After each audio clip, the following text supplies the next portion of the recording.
今日健身房只有运动好手，正伫咧自我训练。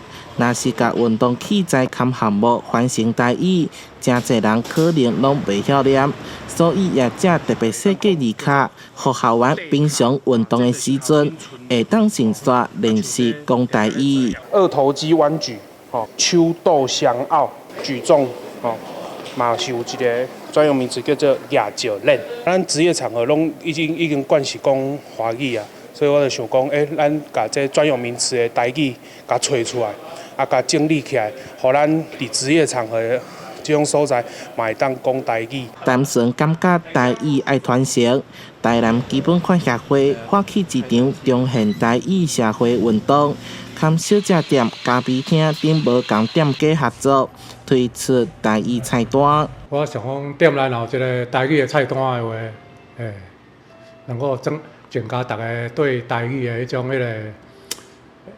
讲法。台南有足侪好米，嘛是一个足有文化、佮有台湾意识的一个都市。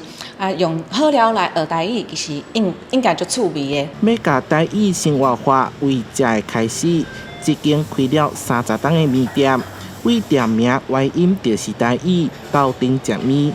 菜单顶的菜名嘛，互人一看就捌。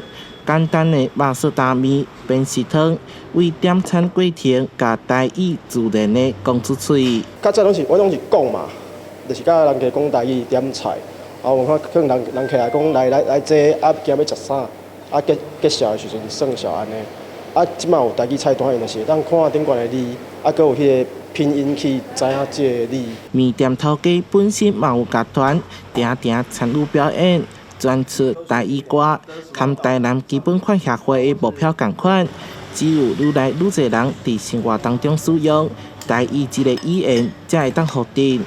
台南新闻社会采访报道。